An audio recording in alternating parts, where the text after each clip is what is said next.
आप लोग आए, सब जमा हुए, सब पत्रकारों को बुलाए थे, क्या कारण था बुलाने का, क्या कहना चाहते हैं? देखिए, एक चीज़ कब्रिस्तान के बोर्ड पर आप देखेंगे तो एक नाम लिखा हुआ है, क्योंकि आप लोग भी शहर के रहवासी हैं और आप तमाम लोग को बहुत पहले से मालूम है कि उस नाम को लेकर के बार बार ऑब्जेक्शन लिया जा रहा है।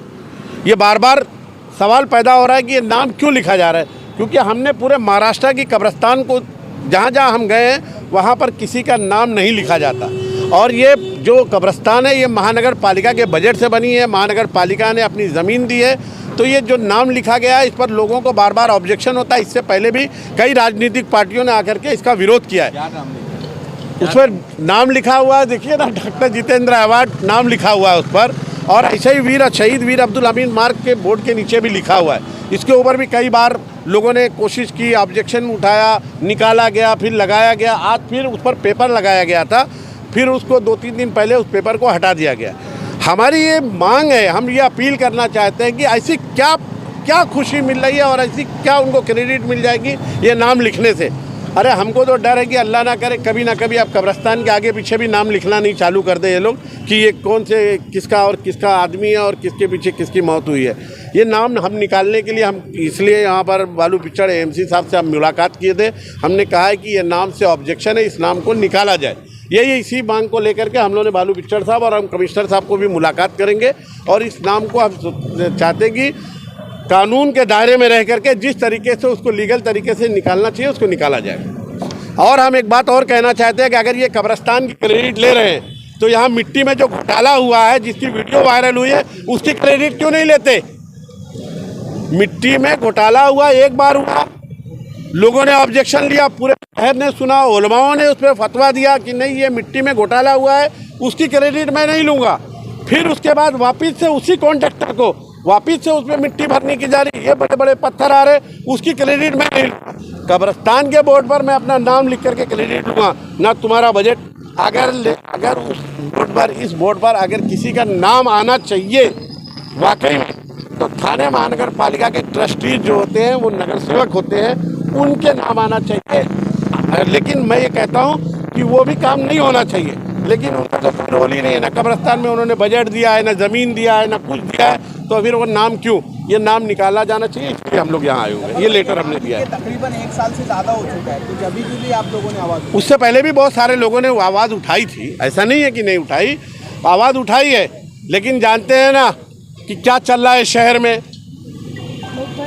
में क्या चल रहा है, आप देख लीजिए। अगर हॉकर्स को हटाया जा सकता है, जो बेचारे भुखमरी के शिकार हो रहे हैं, तो ये बोर्ड क्यों नहीं निकाला जाता? यहाँ के एमसी साहब तो बोलते हैं कि किसका बजट है मुझे मालूम ही नहीं, तो उनको बोलना चाहिए जाकर के किसी उस डिपार्टमेंट में काम करो जहाँ के बारे में तुमको नॉलेज है।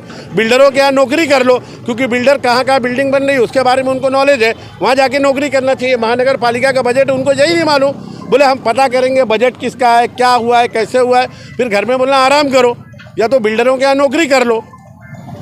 ये हाल है हमारे शहर का। एमसी का यहाँ का जो जिम्मेदार है यहाँ का, उसको ही नहीं मालूम। नाम निकलना चाहिए, ये हमारा पूरा प्रयास रहेगा। कुछ क्या करेंगे आप? हम लोग पूरी को हम कमिश्नर साहब को मिलेंगे, नहीं तो दूसरा स्टेप तो मालूम है, आंदोलन करेंगे हम उसके जरिए। और क्या कर सकते हैं, जो हमारा अधिकार है। आप एएमसी से मिलकर आए हैं, उन्होंने क्या आश्वासन आपको दिया है इस बोर्ड को लेकर? देखो, ऐसा है कि जो असिस्टेंट म्युनिसिपल कमिश्नर या सहायक आयुक्त जो होता है वो प्रशासकीय अधिकारी होता है। उसके अंदर जो तांत्रिक बात होती है उसके बारे में उसको इल्म नहीं होता है, जिस तरीके से अभी ज़फ़र नुमानी साहब ने कहा। और ये जैसे अभी इन्होंने एक बार कहा कि 1 साल के बाद में आपको क्यों आपने सवाल उठाया, तो आपको मैं ये बात बता दूं कि पिछले 1.5-2 सालों से तकरीबन 2022 में जैसे सत्ता पलट हुई और कांग्रेस राष्ट्रवादी की सरकार गिरने के बाद में हमने मांगनी की थी, जब एकनाथ जी शिंदे साहब नए सीएम बने थे, तो हमने मांगनी की थी कि भाई ये जहाँ पर भी नाम लिखे गए हैं इन नामों को निकाला जाए। जैसे कि आप ये मित्तल का रोड देख रहे हैं, ये कंस्ट्रक्टेड टीडीआर के अंदर महानगर पालिका ने बिल्डर से बनवा करके लिया है, जिसके एवज में 150 करोड़ रुपया बिल्डर को एज पर टीडीआर दिया गया है। तो किसकी प्रॉपर्टी है? महानगर पालिका की प्रॉपर्टी है। इसके ऊपर उन्होंने वीर अब्दुल हमीद का नाम लिखाया, हमको उससे कोई एतराज़ नहीं था, मगर उस नाम के साथ में अपना भी नाम जोड़ दिया। हमने उसके ऊपर कंप्लेंट की और नाम हटवा के दे दिया। वैसे ही घासवाला के अंदर मौलाना शुएब साहब के नाम से गार्डन बनाया गया, उस गार्डन के बोर्ड के ऊपर भी इन्होंने अपना नाम लगाया, हमने उसको निकलवा के फेंकवा दिया। आप रेती बंदर में देखेंगे, रेती बंदर पे एक कमानी मतलब एक गेट बनाया जा रहा था, जिसमें जितने अवार्ड साहब मुमरा प्रवेश द्वार बना रहे थे उसके ऊपर अपना नाम लिखवाया था, हमने उसको भी उखाड़ करके फेंक दिया।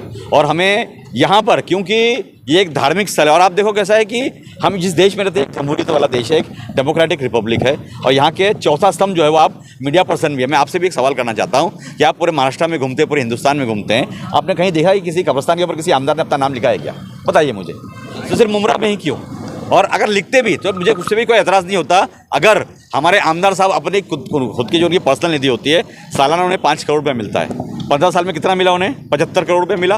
75 करोड़ में वो 1 करोड़ रुपये अगर इस कब्रिस्तान के अंदर देते, चाहे वो शौचालय के लिए देते, चाहे शेड के लिए देते, चाहे वजू खाने के लिए देते, या बोरिंग के लिए देते, या पानी के लिए देते, हम खुश होते थे कि चलो भाई हमारे आमदार ने कम से कम 1 करोड़ रुपये तो हमारे कब्रिस्तान के लिए दिया। मगर इस कब्रिस्तान के अंदर 3 टेंडर कॉल किए गए। तीनों टेंडर महानगर पालिका ने कॉल किया। पहला 2 करोड़ 80 लाख रुपये का, दूसरा 9 करोड़ 33 लाख रुपये का, और तीसरा टेंडर 2 करोड़ 40 लाख रुपये का।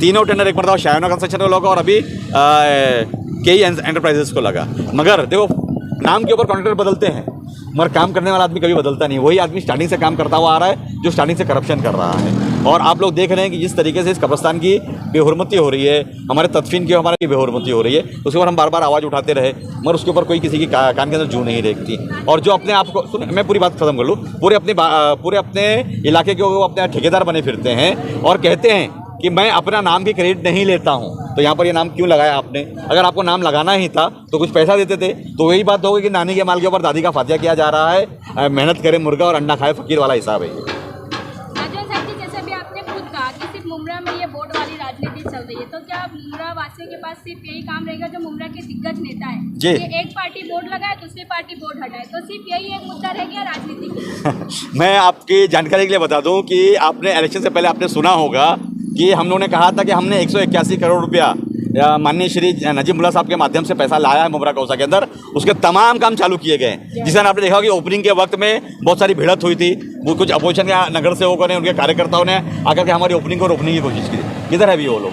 हम काम कर रहे हैं, हमारे कॉन्ट्रैक्टर काम कर रहा है और हम खड़े रह करके नाक के ऊपर बैठ करके काम करवा के ले रहे हैं। और क्यों काम करवा रहे हैं? इसलिए काम करवा रहे हैं कि हमारा ये शहर है, हम यहाँ पैदा हुए, यहीं पले बड़े हैं। तो हम हमेशा कोशिश ये करें कि इस शहर के अंदर जो यहाँ शहर का जो नागरिक होता है, उस नागरिक को किस तरीके से बेहतरीन सुविधाएं दी जाए, बेहतरीन आरोग्य दी जाए, बेहतरीन एजुकेशन दिया जाए। हम उसके ऊपर काम कर रहे हैं। आपने देखा होगा कि हमारे उस लिस्ट के अंदर हमने 5 करोड़ रुपया म्यूनसिपलिटी स्कूल को बनाने के लिए दिया, 2 करोड़ रुपये इस कब्रिस्तान के लिए, 5 करोड़ रुपये हमने लाइब्रेरी के लिए दिया, 2 करोड़ रुपये हमने स्टेडियम के लिए दिया, हमने गली गली के अंदर गटर और नाले बनाने के लिए दिए। 181 करोड़ रुपये देने के बाद में अभी हमारा वर्क ऑर्डर इस मंडे को निकला है, जिसके अंदर मुमरा प्रवाक समिति के लिए 27 करोड़ रुपया नाले के लिए और 56 करोड़ रुपया दीवा प्रवाक समिति के नाले के लिए दिया गया। वो भी हमारे नजीमुल्लाह साहब और हमारे डॉक्टर श्रीकांत शिंदे साहब की मेहनत की वजह से नाले का पैसा आया हुआ है। और ऐसे ही हम काम करते रहेंगे अगले 5 साल तक।